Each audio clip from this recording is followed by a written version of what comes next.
Okay, there's no way I can get this wrong. I'm just gonna say what's on my mind. There's something really special about the feeling of 3 a.m. or past 3 a.m. when it's getting closer to the sun coming up. And something about it just feels sort of eerie, like you're the only person alone in the world. Although you know that there are so many other people around the world who are um, out doing stuff or at home, but they're awake and alive and they're busy and they're resting and it's really not just you, but it does feel like that at 3 a.m. And at the same time, it being so eerie and kind of isolating, it also feels peaceful. And maybe I say that because I'm an introvert, but something about it just feels really, really nice. To be awake at this time as if there's ideas that get channeled at this time, or even feelings, emotions that you're not aware of when you're asleep. Maybe sometimes it translates through the dreams, but sometimes it's just swallowed up and another day comes and um it's to be forgotten. And I think some things are designed to be forgotten. Um there's definitely a lot of good ideas that I've had and no sketchbook or no notebook nearby to capture them. And I just have to make peace with that. That was a really long tangent. That wasn't what I was going to talk about. I wrote down the phrase art as a form of resistance as the topic that I wanted to touch upon. It's been a while since I've recorded something, and I've been doing a lot of doing rather than speaking. Just been immersing myself in different identities for myself, what I want to not only portray myself as to the world, but who I want to be, who I want to leave my legacy as, and who I want to firmly root myself as in this world. Don't think about that word arrangement too much. None of this is scripted. It's coming off the top of one human's head. And so to the topic of art as a form of resistance, I have been making a lot of art more recently. I've always made art throughout my life, but it has been happening more and more often. Almost listening to some of my favorite musical artists and making my own creations, it almost feels like there's something that needs to be said.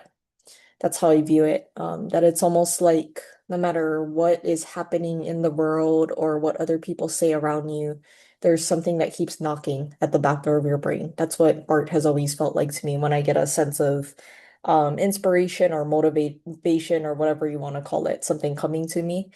It's usually like there's something tapping in the back of my mind or whispering to me, and sometimes it's more urgent than other times. Sometimes it's like I gotta make this now and I'm just gonna sit down and bang it out. There's other times where it's kind of vague and there's like I guess that's a breadcrumb. There's like a little breadcrumb and I know it's gonna lead to something, but it's not exactly at its fruition yet. So it's just a matter of me coming up with more ideas or kind of letting it stew so that it can really come out and it looks clear. Like and hard to describe and maybe other people have had this experience, but it's kind of like the idea comes to you and it's hazy. It's almost like it's behind a fog glass and you can't really see it, or it's a blurry image. And then by the time you kind of let it marinate and add things to it, or maybe even just take time away from it, then it becomes clearer and clearer. And then once you put it down on paper or in auditory form or whatever it is, my camera is going crazy right now because of my hand.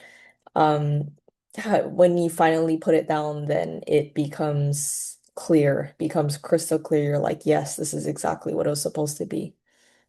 Um, so I've had a few things happen like that, but the idea of art being resistance, I say that because I think about how busy the world is now and how loud it is and how distracted it is. And it's something that I've been throwing around in my mind since the pandemic started in 2020. That it's a world where productivity is prioritized over just being, just being, just existing, just not optimizing for maximum productivity or maximum beauty or maximum speed, strength, um, anything. Like I've been a perfectionist through my life, and it finally took going through The Artist's Way by Julia Cameron, starting the journey of creative recovery and facing the fact that perfectionism is just self-destruction. It's self-sabotage and it is self-mutilation, really. That's what I'll call it.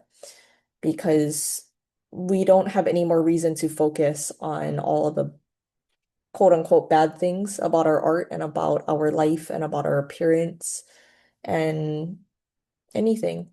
We don't have any more weight to put on the bad things than the good things. They both exist. So I say all that because art to me, in a world where things get busier and more distracted and less vulnerable. There are so many forms of polished content online now. And that's part of why I'm recording this and posting it is to remind myself that there was a time that social media was really designed just to be trying to think of how to put this. It was originally designed to be a place where you could see other humans in action. You could just see humans doing what they do. There was no intention to make money off of it. There was no intention to look better than others. There was no intention to memorialize the quote unquote best parts of your life or your appearance. It was just a matter of this is cool or this is interesting or I don't want to forget this. That's, I think, a really special prompt or um segue, I don't have the correct word, but that's a very important thing to ask yourself or to remember when capturing things is this something that I want to remember? And to also remember that we have cameras in our minds and through our eyes, not just on our phones. To remember things like concerts and moments with loved ones and anything that's worth capturing. Is this worth capturing? I can capture it within my memory. And it's okay if it's flawed. It's okay if it's kind of an imitation. It's always going to be an imitation of what really happened. And it's going to distort over time, whether you become sick or not. It's going to be different than what it really was when it first happened.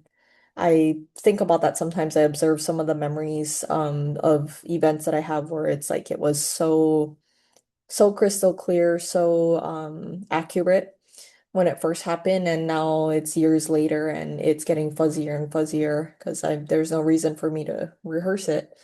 Um, but that's all I can do because that's all I captured. And there's something beautiful about that of things fading away and not being captured forever. And especially not being edited for the most perfect quote unquote sense to look the best or sound the best. Um, it's interesting how humans are drawn to things that are not perfect.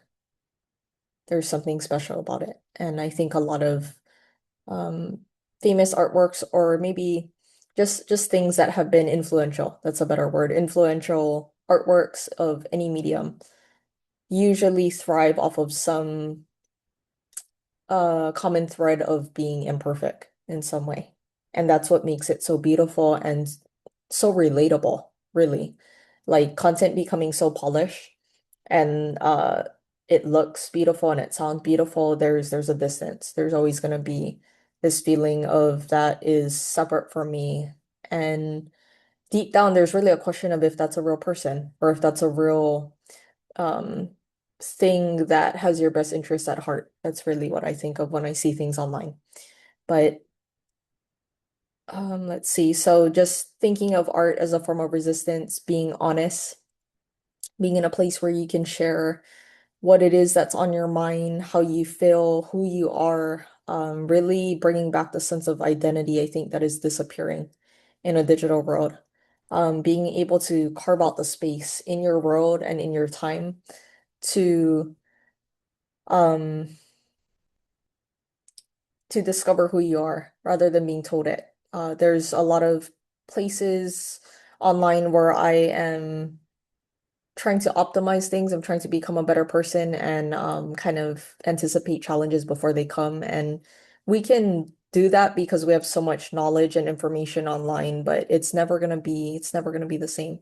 It's like someone close to you passing away, you have that direct experience that's not going to compare, or rather reading about it, reading a book about a loved one of yours passing away is never going to compare to you actually going through it and having those years where everything is cracked apart and life is never going to be the same. It's just not going to compare. You can't read that, you can't download it. It has to happen organically and be in your muscles and in your bones and in your brain neurons. It has to be um, woven into the fabric of who you are. And that to me is where you really experienced it and you really lived it. And that's where true beauty and creativity comes out of. Because that's part of our human condition is experiencing things and making sense of it. And we do that through art. Um, I think art is needed in a time where things are less honest, so much more busy, being distracted, not being able to see the nuances in things. Um, Part of me is recording this to get sleepier, to fall asleep. It's working. So I guess I'll just say that. As you can see, no scripts, um, no structure to sort of get the most views on this sort of thing, but I know that it will reach the right people. And my belief is that my art and so many other people's art and so many people that are going to come in the future, people who have not been born yet, people who are young and still developing their sense of what it means to be creative and what their art looks like, and if they want to be an artist or not. All of those things are culminating in a world where we are going to be free, truly free, mentally free to be who it is that we were supposed to be.